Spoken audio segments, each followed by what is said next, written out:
Good morning, everyone. My name's Lisa Dutton. I'm a communications and marketing specialist with Shout Communications, and my thanks to Scotiabank for inviting me to this morning's small business seminar. And I'm going to talk about social marketing, and I'll give you 5 easy steps to create a powerful social marketing strategy.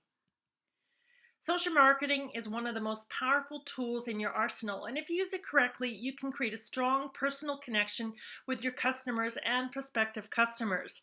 However, a lot of small business owners make the mistake of diving into social media without a clear plan. And at best, you'll waste your time, and at worst, you could trigger a PR disaster.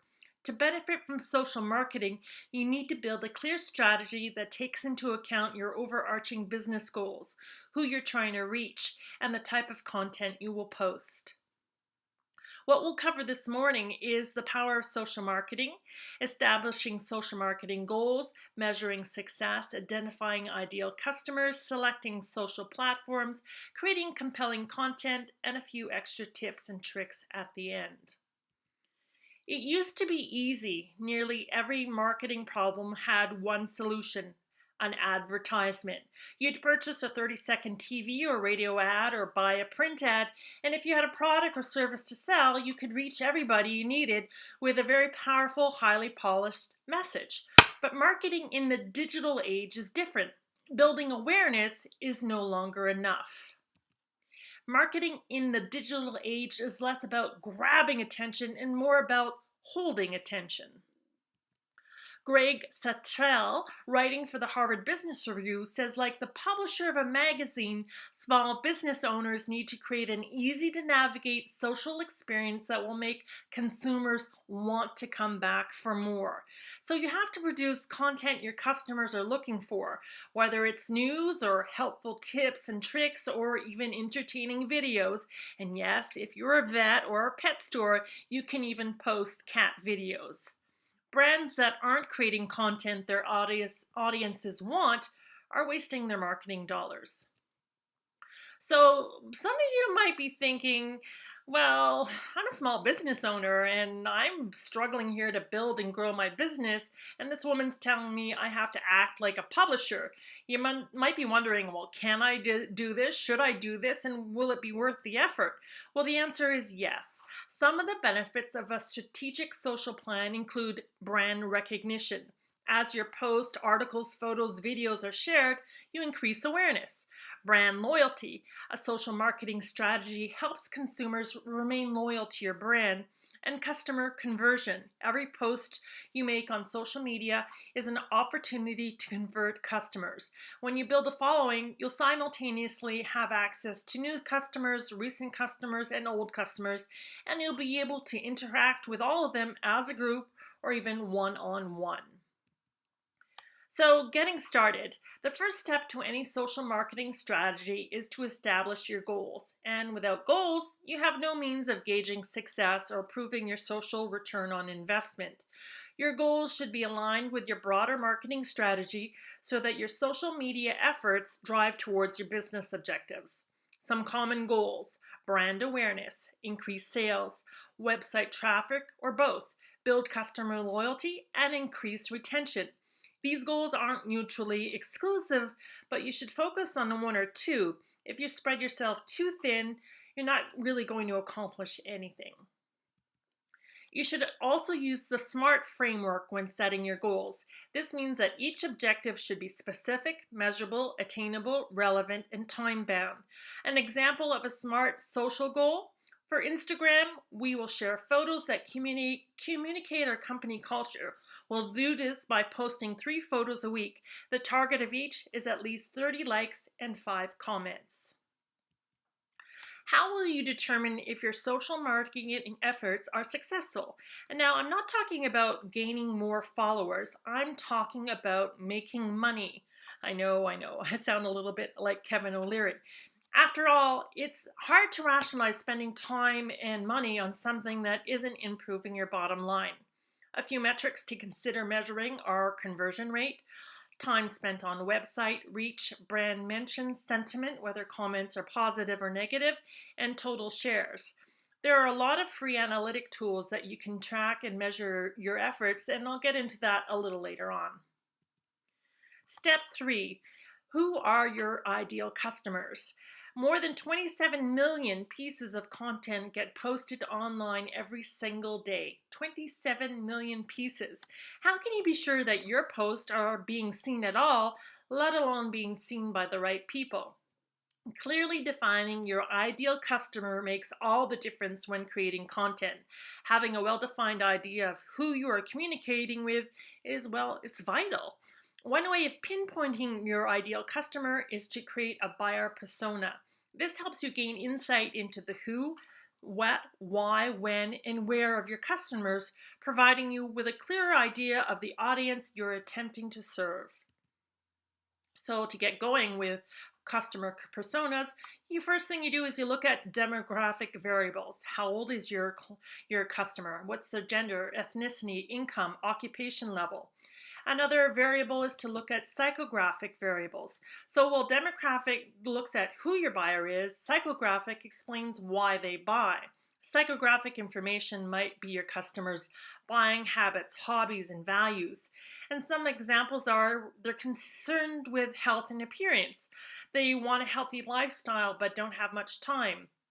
They favor quality over economy, and they value time with a small group of friends. The next thing is geographic variables. If you're Bombardier, you want to sell your product to the entire world. But if you're a small cupcake company, you want to sell your products to people who live nearby. Behavioral variables. Some examples of that is that we tend to buy things at certain times of year. So Mother's Day is coming up. We tend to buy flowers. We buy chocolates at Valentine's Day and toys at Christmas. Another example are the benefits customers are looking for in a product. If you're selling toothpaste, some customers are looking for toothpaste that promises whiter teeth, and some are looking for toothpaste for sensitive teeth. Behavioral variables also look at customer loyalty. Now, I'm very loyal to my hairdresser, but not really loyal to the gas station where I pump up. And while I like Tim Hortons coffee, I'll buy from whatever coffee shop is close by. So step 4, select your social platforms. Now that you know exactly who your ideal customers are, where they live, what they expect, you can more easily decide what social platforms you should use to communicate with them. And now there's more and more platforms out there. Each is unique with its own best practices, style, and audience. But you can relax. You don't need to be on all of them. In fact, when you're getting started, you should pick 1 or 2 platforms, perfect your efforts, and build your audience before branching out. Sprout Social is a great source for social marketing advice. This link gives you a comprehensive breakdown of the users of each social platform, including gender, average age, location, education, and income levels. And for sure, why not just ask your customers what platforms they like to use? Taking a look at some of the most popular platforms, Facebook is the leader, followed by YouTube, Twitter, Google, Instagram, LinkedIn, and Pinterest. So now the next thing is create compelling content. Going back to the idea that you have to act like a publisher, personally, I love to curl up with an interior design magazine. Each of these magazines follows a very predictable format. There's a theme like decorating for small spaces or kitchens top chefs would envy. Each edition has a feature article for articles about recently renovated homes, product trends, a few recipes, and finally the last page, a designer solves a reader's design dilemma. Each edition follows the same familiar format. You need to follow a format for your social content as well. This is critical. Not only does it help you stay focused and know exactly what type of information to post, it allows your customers to quickly understand what your account is all about. When you randomly post information, whatever catches your attention or whatever's trending, you end up confusing and frustrating your followers, and as a result, they will drift away. A great social media content strategy delivers consistency with an occasional surprise.